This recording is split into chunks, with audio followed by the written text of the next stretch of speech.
think about when you're designing your concepts, and what's your thought process and such? Yeah. So most of us have been in the industry for a while, so we have a general idea. I think a lot of what I'm about to say will seem somewhat repetitive, but when I step into design mode and trying to determine what direction we should go, obviously, I like to consult and kind of see where we are in the industry. There's a lot of really great Terpeka games out there. There's a lot of games that are in design right now across overseas.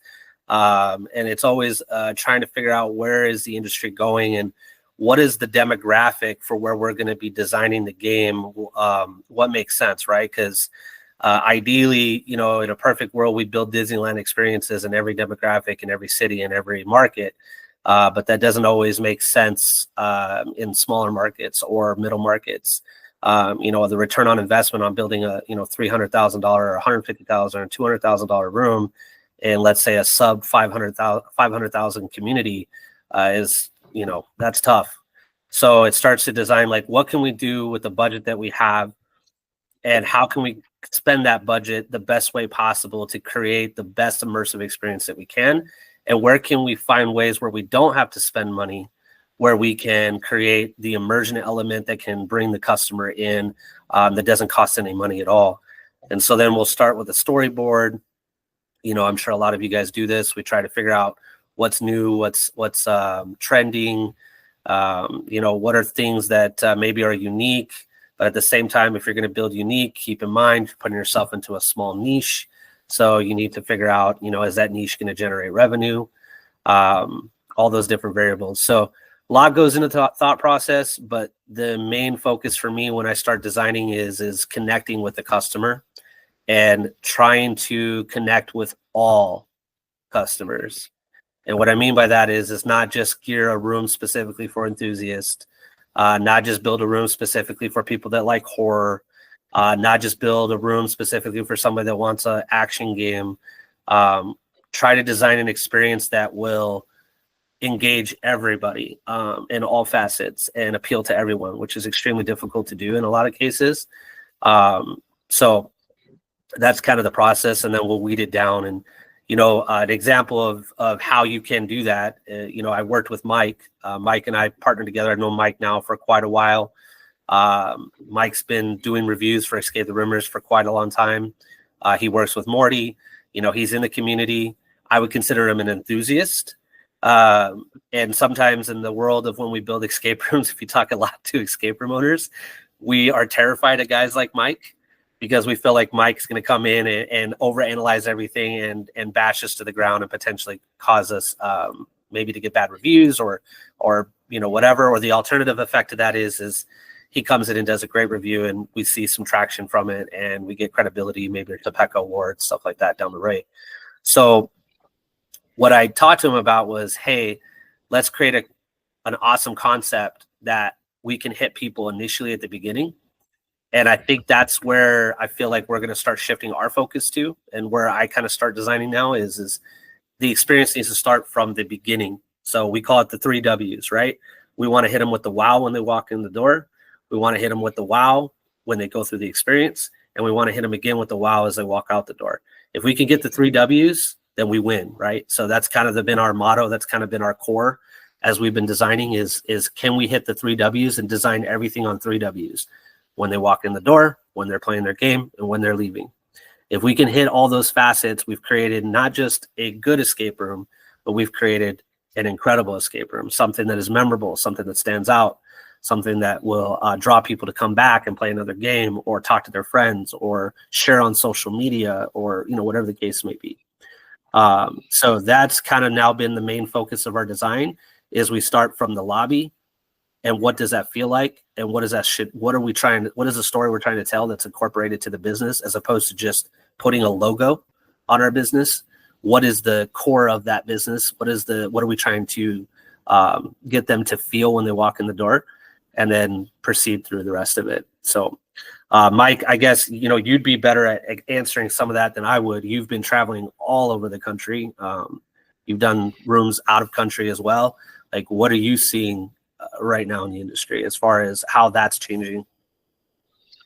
Yeah, I've been seeing quite a lot of, different concepts. I've done rooms that they have the highest production value you can think of, and it didn't engage our group at all. So trying to learn how you can engage stories with the audience, how you can engage with other players and the general public as well, to create this immersive experience that they probably haven't seen before. And 98% of customers have probably never done an escape room, and this is going to be their only escape room they do. So we want to try to make it so that those players leave with a positive outlook on this activity, on this industry, because if they get hooked, and they keep coming back, which is, of course, what we're always looking for in the end. Personally, when I start looking at designing escape rooms, I come close to almost thinking them as works of art.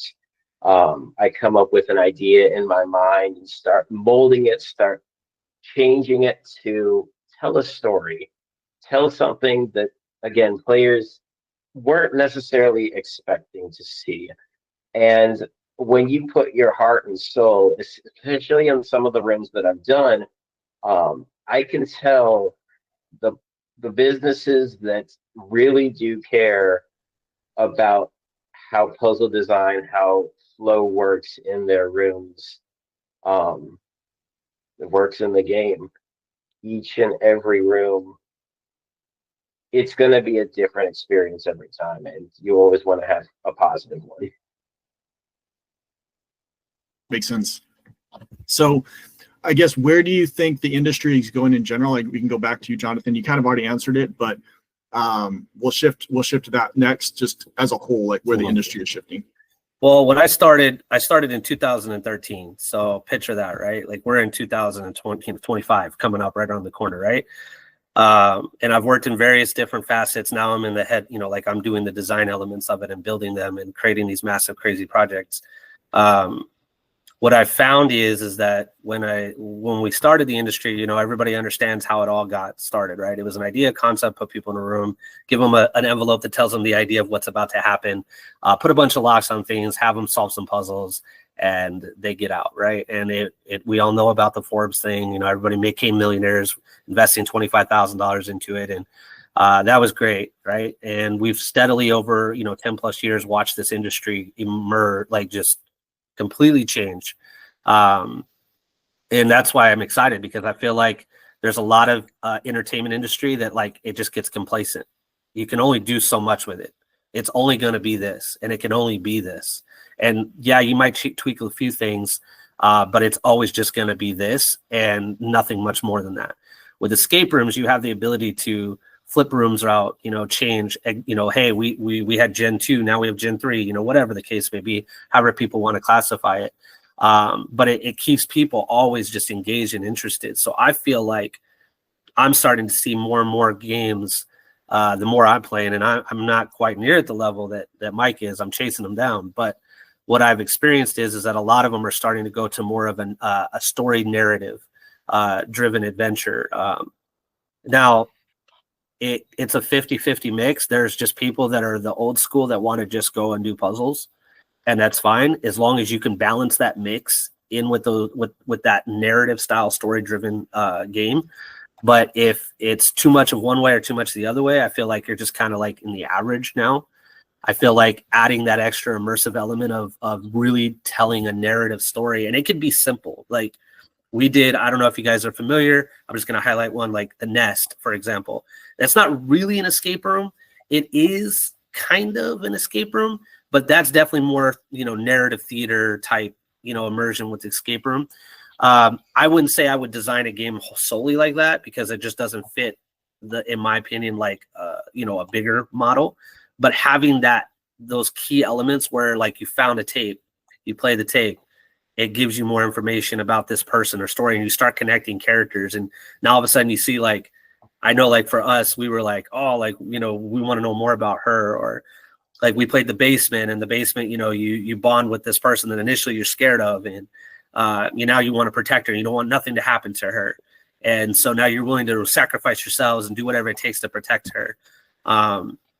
I feel like once you start connecting the personal level now, I feel like that's where we are now as an industry, is trying to figure out how do we get them to not just be in a concept, but be part of the concept. So, you know, that's kind of what we did with Quest Video, an example. Like, it's very hilarious when people walk in the door, because all of the people that work for me, they basically are trained to answer to them as if they're an employee of Quest Video. So they walk in the door, hi, you know, welcome to Quest Video. Can I help you select a title today? And they're kind of confused, like, no, I'm here for an escape room. Oh, okay, well, let me check in my database and see if I have that one on file. And they look it up and they say, oh, you know, I don't have that. Do you know the name of it? And they say, oh, Diamond Quest. Oh, yeah, you're my training class. Oh, wow, why didn't you tell me that? So they kind of already, within the first 5 minutes, already like, oh, so it's this, like, this is how it is. Okay. And then they start doing tasks, and they're given like employee tasks. And so in the waiting room, when most of our customers would typically be sitting down waiting for their experience, they're actually doing tasks like reorganizing the videotapes behind me. There's a daily cleaning procedures that they needed to do, like, you know, wipe down this. So like, there's literally a duster on the wall, and we've had a customer be like, am I actually supposed to dust?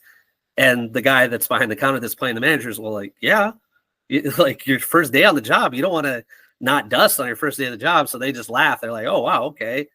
And so it's kind of like we're already telling the story, and then they kind of give them little Easter eggs here and there about the boss who runs Quest Video and how he came up with technology. And so they're already building a crazy storyline that's where the escape rooms are just like the co-star, and what's behind me is the main star, you know, and they are the actual actors, and they are the full storyline that this is centered around. And that's kind of where I feel like we're kind of going. And that's where we're personally starting to design on. And you don't have to build $1 million, you know, crazy experience or anything like that. It's just, are we thinking that far outside of the box to go, okay, what am I wanting that customer to feel when they walk in the door? Or am I just giving them, hey, did you sign your waiver?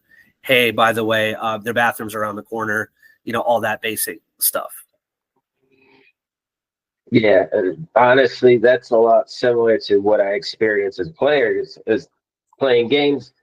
Is I start noticing that really, I think a lot of players and just people now, especially some in the younger generations, I've noticed, they're really coming along to the ideas of spending their money for immersive experiences or unique out of the box thinking type options. So we've seen different crazy museums opening up. Another example I've seen is the fact that Vegas is struggling. It seems a little random, I know, but Vegas, you know, was built on the idea of casinos and gambling, and a lot of people in my generation and younger understand that, oh, you spend money, you get that little dopamine rush for the 2 seconds that you got blackjack, you got 21, and then it's over. We're looking for longer experiences. We're looking for different things. We know we don't have a lot of time, we don't have a lot of money, so we might just want to go and find those the new things that you can't do anywhere else in the world. And people are traveling all around. And another example, I've done immersive theater where I've literally been told, here's a zip code in Colorado. I have to be at this zip code this weekend. And the experience was going to be there. I didn't know what to expect. They gave me a basic storyline. We can all relate to the fact, going back to the theme of escape rooms, is the rules are almost always the worst part. So if we can make players enjoy that, make something unique, like what we did with Quest Video, I really think that's where this industry is going. So I guess, how can escape rooms go to the next level and such while still staying on budget, right? Providing a top tier experience while staying on budget and providing that experience overall. Jonathon, what would you say budgeting versus experience and all that? Yeah, so I'll tell you what, the number one thing that I have found when I play great escape rooms, like there's a lot. I have a handful. The room, incredible. They did a great job. You could tell that they are building with love. Like they don't have a massive budget, right? But where the things that they did in that room and how they accomplish it, there's so many great escape rooms that we have played where I was blown away. And that almost hits me harder because I did not expect it. But where they lacked was what I call the 3 W's, right? They didn't have the wow factor at the beginning. And it got me in the middle, but then at the end too, it was kind of like, so it was a good escape room, not a memorable, but like, wow, that was a really good escape room. And a lot of it has to do with like, I'll just give you an example. We've been there, right? You go do a place, it's very generic, very corporate. You walk in the door, hi, welcome, blah, blah, blah. Here's your waivers, da-da-da. I said this already once before. No interaction really with you. Just sit your butt down, wait until we call you, that kind of mentality, which I don't mind. I know the second I walk in the door that that's just what it is. And so now my mind is focused on the experience and, how good is the escape room going to be? I'm excited. We'll see how it goes.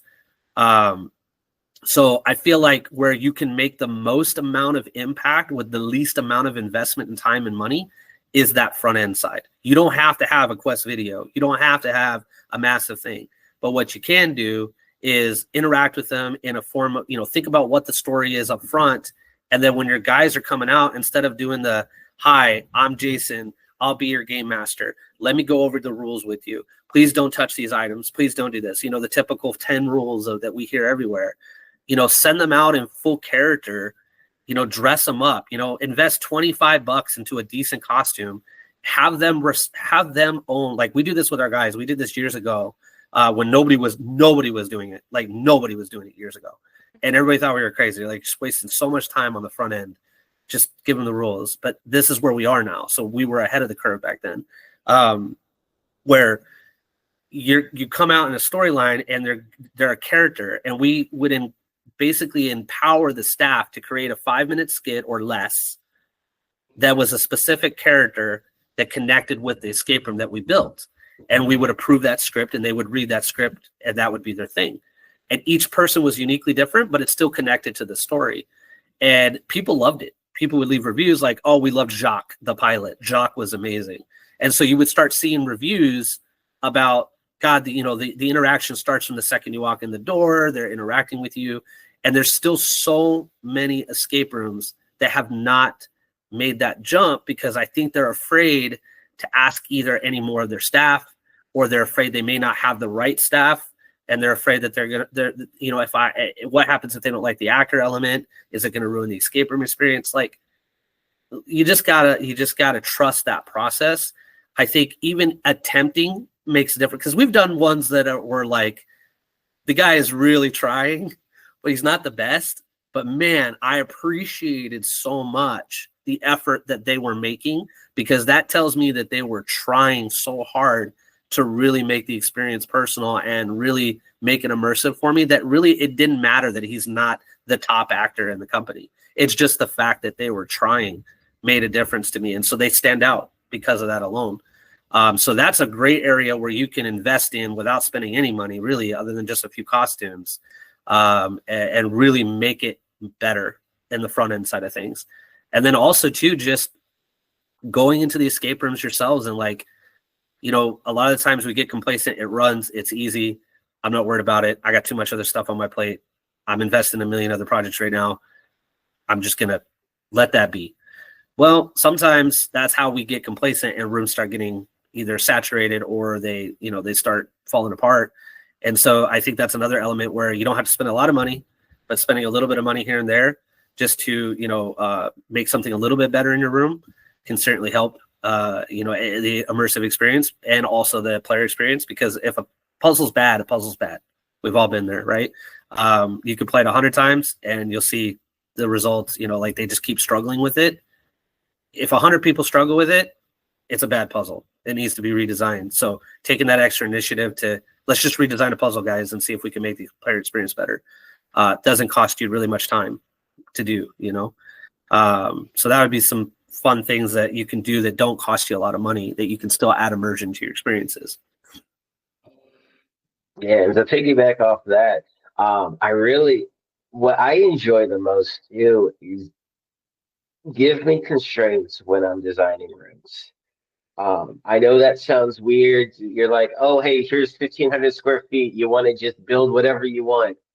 You look at that 1,500 square feet. You're just like a deer in headlights. You're like, what do we do with the space?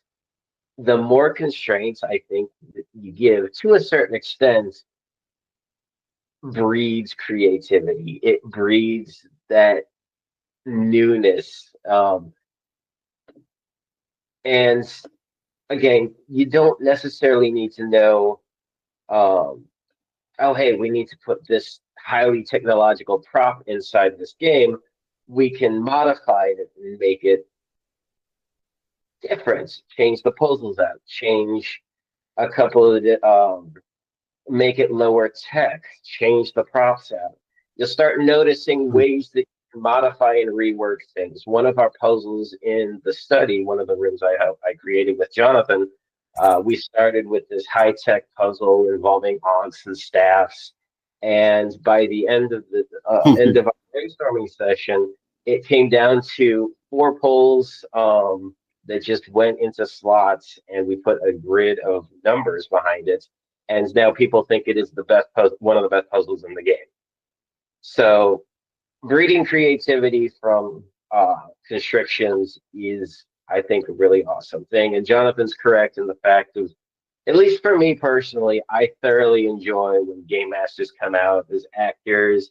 You can go and you can interact with new and different things, as we've mentioned before. As I mentioned before, we're looking for that experience. We're looking for the new things to talk about, and you never know what can happen behind escape room doors. They open up, you start your experience, and I've done there might be rooms where you walk in and you don't even see a single staff member. You just sort of have to wait in the lobby. They took out the staff completely, and they just made a video. That's one way that they've changed their budgets. So it really comes down to, I think, creativity when you have that lack of budget. Makes sense. So in regards to different levels in the escape room game, so what about beginners who are just getting into the space, or people that have been in the space for a fair amount of time and they're trying to stay relevant? So both of those sides, I guess, what advice would you guys give to those two sides of the industry? I feel like for beginners, it's definitely ask the industry, talk to people, right? Like us or anybody that's probably on this group that has experience, that's been in the escape room industry. Not that everybody has great advice, not everybody has bad advice, not that you should listen to anybody that's even talking, but realistically, just getting an understanding of what you're setting yourself up for and being realistic. Like, I've talked to people, right? And they're like, I've got $5,000 in a dream. Hey, I'm never going to shoot your dream down, right? But how can you take that $5,000 and make the best use of it, right? Because you're not building anything for $5,000. You're just not. You know what I mean? You could build a Gen 1 game, and you could dress up and you could do it all, and you'll have a good game, and you'll probably make your return on investment pretty fast. There's no doubt about it. You'll probably get $5,000 back in 6 months. At $25, charging the lower rate, because I've had people like, well, I want to charge the lowest rate possible. There's a lot of different mindsets, but I think with beginners, it's literally starting them on the mindset of, are you sure this is the industry that you want to be in? And are you ready for the long-term game? Because I think that's the reality of where we are. That's why so many escape rooms sold over the years is, the short-term game is over, right? Everybody saw like, oh, I can make my millions. I only had to invest 20,000, blah, blah, blah. I'll ride this wave as long as I can, cash in these checks. And then as soon as I have to upgrade to the next level, I'm going to bow out and I'm going to step out and, cash out. And that's fine. I mean, that's called short-term business, right? You're into it for the short-term game. But right now we're in the long-term game. Like, people that are in this industry that are building right now, we're not building for short-term, we're building for long-term, right? Like, Quest Video wasn't built to be here today and gone tomorrow. It was built to expand and grow and, continue to go for years. So it's a long-term investment as opposed to a short-term investment. But this is the reason why people will continue to stay relevant in escape rooms, right? Because there's people that are out there that are just grinding every day to build great escape rooms. I'm sure there's a bunch on this call right now that are always thinking about how or what can we do next? What is the next game we can build? So for beginners, it would be, are you ready for the long-term game, or are you doing this just to make a quick buck? That would be the first question, and really think about that. And then 2, for the long-term game, for people that are already in the industry, are you wanting to retire? Are you wanting to liquidate this? Are you wanting to move out? Because I've met a lot of really great people. I helped somebody the other day. She was like, I reached out in the community. I wasn't really getting any help. I had some extra time. I just made some time for her, fixed her problem over, remoting into her stuff, helped her out. And when we got to talking just nonchalantly, she was like, I'm so exhausted. She's like, I got into this industry thinking that I was going to make a ton of money and I could just hire out people. And she's like, did not realize like what I got myself signed up for. And I was like, did you get any help? Like, she's like, no. She's like, I just did it all myself, but I thought I did one and I thought it'd be cool. And she's like, now I feel like I need to spend hundreds of thousands of dollars to compete because now my rooms are just locks and keys. And I told her, I was like, you don't have to have high-tech rooms. You don't, like we have them, right? We have rooms that have absolutely no locks. But we have rooms that are a little bit older that still have a great mix of tangible puzzles that physically you need to do, locks that you still need to unlock, but make sense or they are supposed to. So for these long-term, advice would be is how much more money are you wanting to invest into the build, and or if you're not willing to invest in the build, how much more do you want to revamp what you already have and take it to the next level and bring it up to the next level? Because you don't have to spend money to buy a new store or build more rooms. You could just, decide to change the concept of what you're doing in the front end side of things and add more immersion and stuff like that. And you'll have a brand new flavor coming into your store. So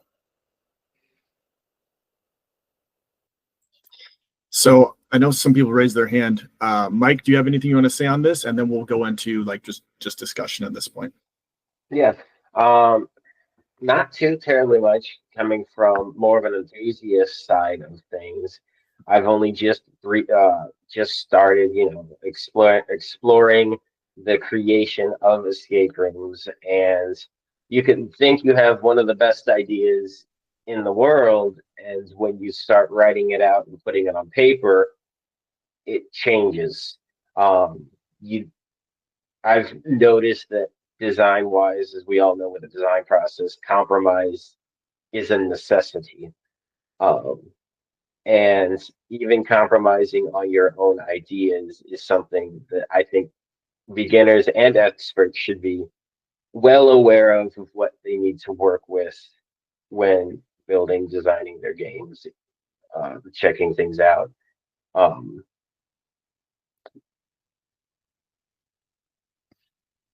Other than that, a lot of my other main points still stand of just build games I think that you're passionate about. Know that this industry is not going to be an easy industry, but go for it. You never know what can come out of this. Nice. All right, so we'll go into like pretty much discussion at this point, Q&A discussion, ask anything you want. Brett, you raised your hand if you want to go ahead and take the floor. Hey guys, my name is Brett Pollock. Hey, Brett. Apologies in advance. I know some of y'all, I know Marty, I work with some of y'all, but apologies in advance. I'm the resident insurance guy here. I've never owned and operated design in an escape room, so forgive me. I mean, this is so far out of bounds for me, and so I apologize if I'm like totally off base or speaking out of turn or whatnot. But just I'm just listening to you guys, and you're talking about design and stuff like that. I don't know if you guys ever, if it would be helpful, or if you guys use it, or if it would go against the grain or whatnot. But any thoughts on, or have you guys ever used like AI, like ChatGPT, to help you with this stuff?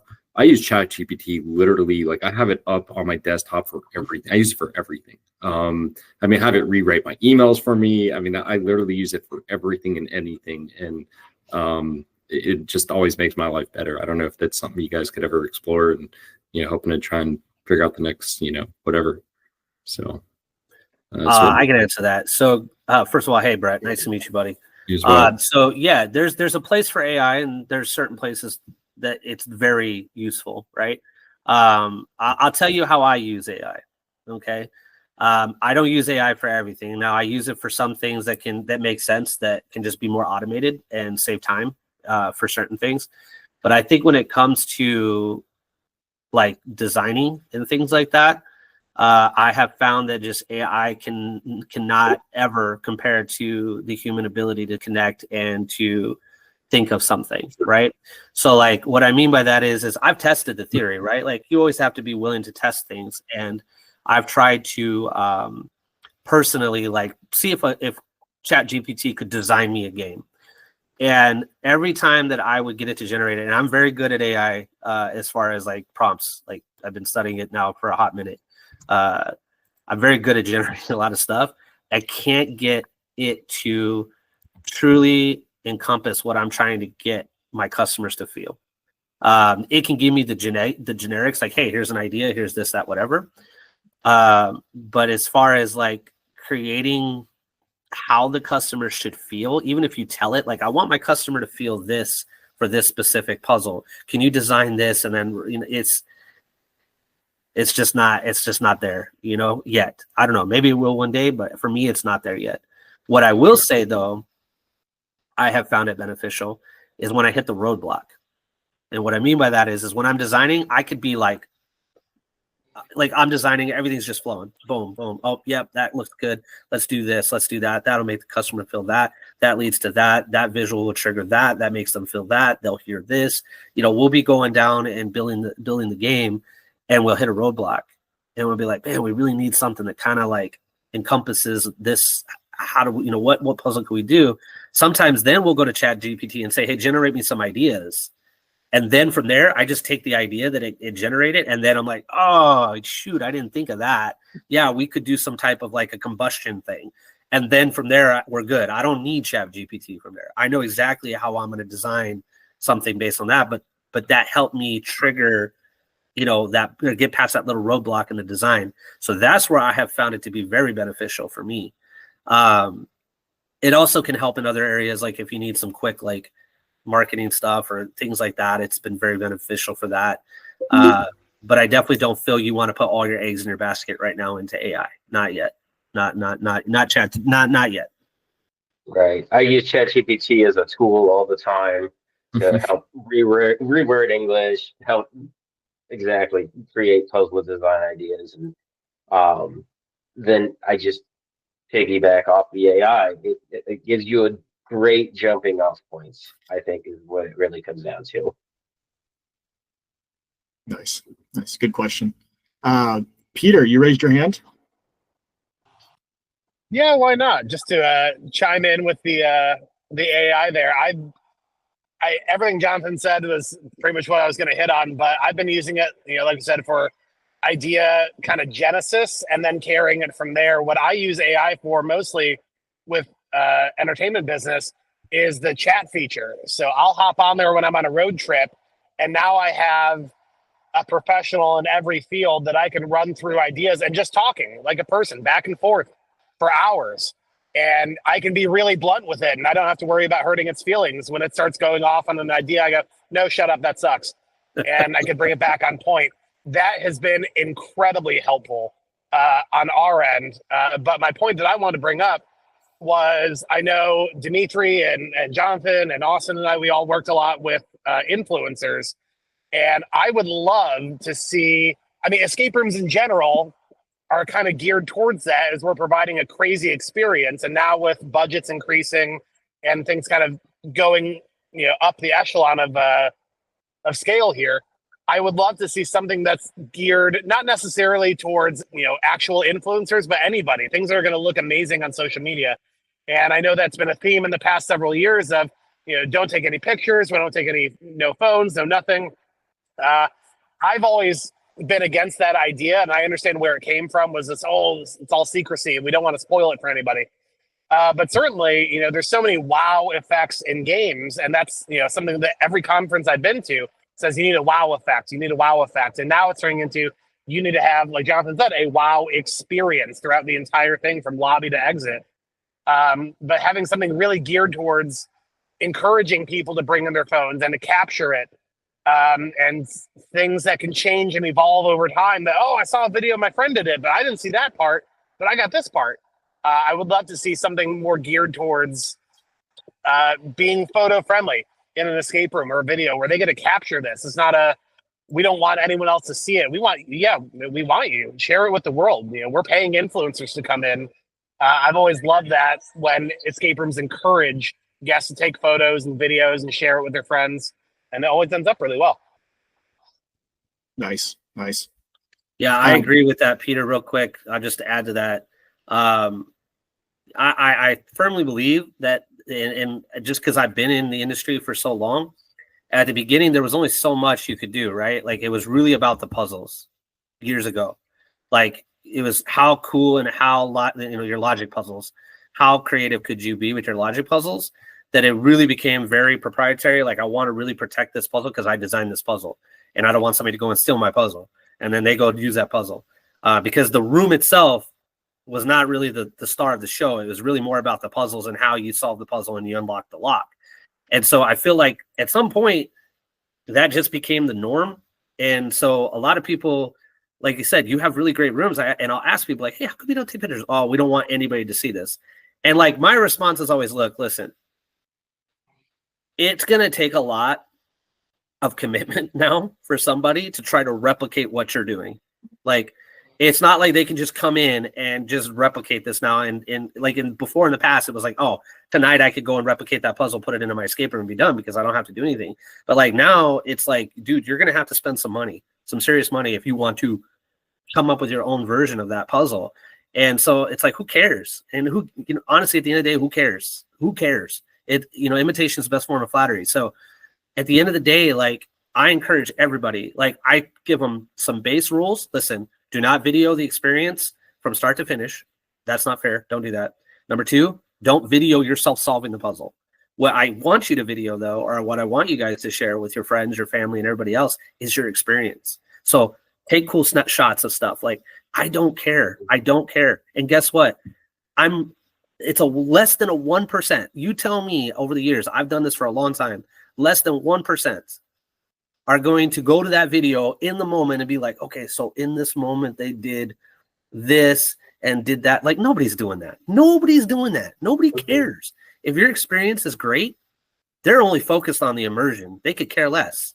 They might at that moment be like, oh, this is that cool thing that I saw, but I don't know how it works, but now I get to experience it. Oh, wow. Okay, now I see. So yeah, definitely that regard. Like, there's a lot of opportunity for marketing there for sure.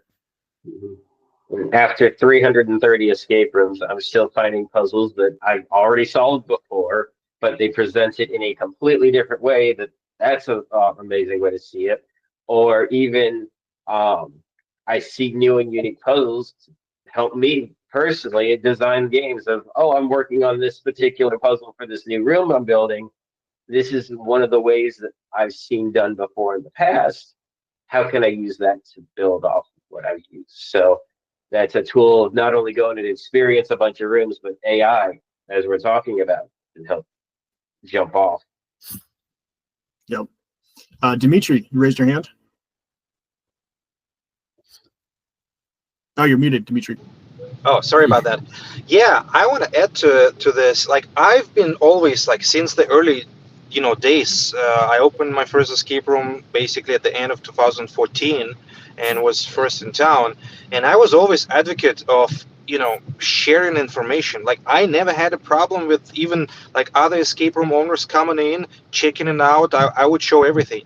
And I know that over the years, industry changed, and I think right now it's more accepting of pictures inside and sharing between the owners, and I think this is the way to go, because for me always was like, I want everyone in a community, like other escape room owners, even in my own city, to become better versions of themselves, to create better escape rooms, because I always believe that if around my escape rooms other escape rooms going to be good, it's going to benefit my escape room as well.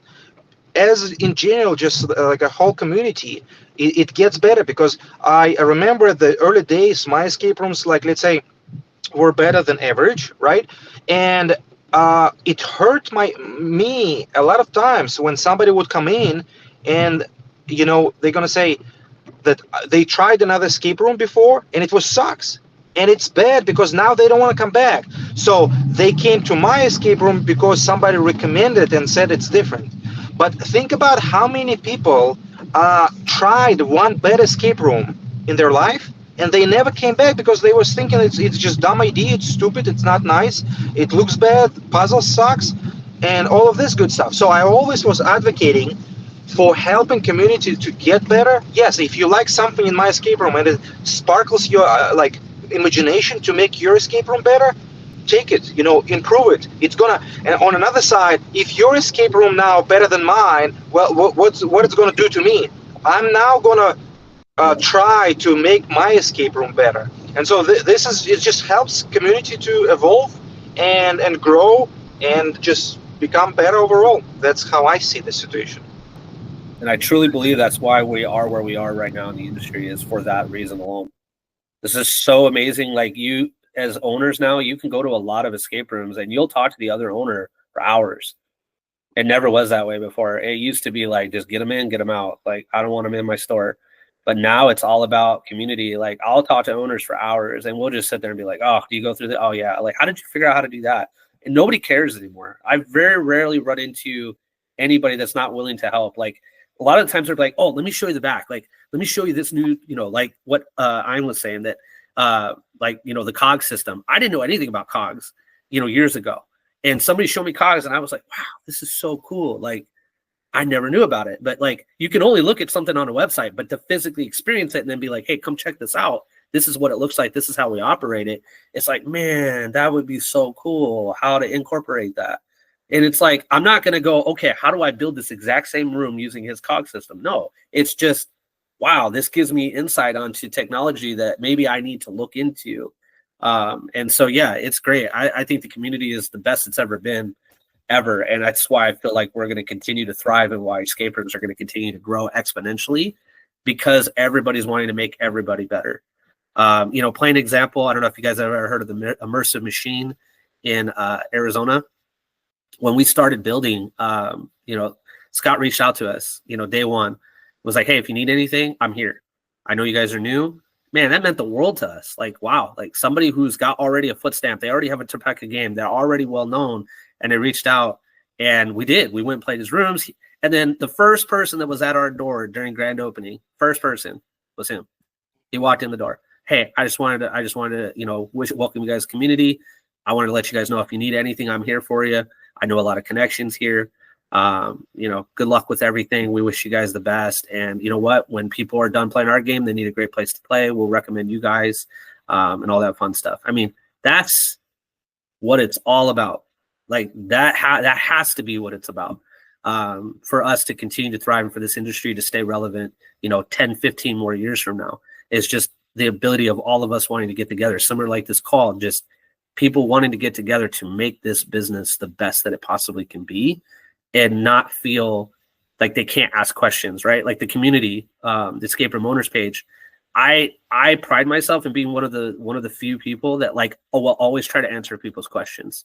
Because of the simple fact that there's a lot of people that are new and there's a lot of people that react. They're like, oh dude, this stupid question again. It's not a stupid question.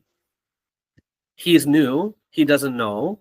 And it's best, I want our industry to be great. Let's address the question. Stop saying he's stupid or, hey, go use the search feature. This has already been answered before. Who cares? Answer his question. Guess what? You just made a friend. And you know what? He might be smarter than you. He might come in as a new person, and next thing you know, 2 years later, he's got a Topeka game and you don't, or he's got an amazing experience and you don't, but he remembers you helped him. That's how you build relationship. Nice. Yeah. So does anyone have any other things they'd like to bring up? Any questions, concerns, or any ideas that you have? All right. Cool. So just as a general summary of things, we'll be doing these on a monthly basis, and each month we'll have a different topic. Likely our next topic will be budgeting and operations, and likely some marketing stuff. But once again, we'll send out links like before. We'll send out emails, and also if you have any specific topics that you like that you would like to have discussed, bring those up and just email or text us, and we'll get people to come in and talk about those, the best people that we can find. And yeah, thank you so much for being on the call today. Go ahead. Real quick, if you guys like, I know one of the biggest topics too, I'm just going to suggest one for the future maybe, is tech. A lot of people want to take that step, but they're not sure if they're ready to yet, and then they're not sure how they're going to, if they run into problems, how they're going to fix that situation. And I feel like that's really what holds them back from making that choice. If Ian's still on here, we have really great people that we're connected to. Yeah, there's my guy right there in the bottom left. There's a really good community of people, and we are in a way different place now than where we were 8-9 years ago. There's a lot of really great people that would definitely be able to help that stuff. Ian's building stuff right now in his video. Yeah, I showed see it. So yeah, there you go. stay immersed, literally. That's awesome. I would also love to see like a list of kind of, I guess, more what's considered out there trends in the industry. Maybe not necessarily trends, but like 5 wits as an example is a completely abnormal escape room experience compared to what we've usually all played, where it's more of a turnstile game. Or I've always been interested in the outliers that end up being something real special, like a 4-hour experience versus 60 minutes or things like that. I would love to hear about. Yeah, I'd love to hear about more of those wherever they are. Those are some of the experiences I love to personally find myself. I'm heading to the Netherlands next month, and we got a 4-hour long immersive escape room to check out. Nice. Crazy.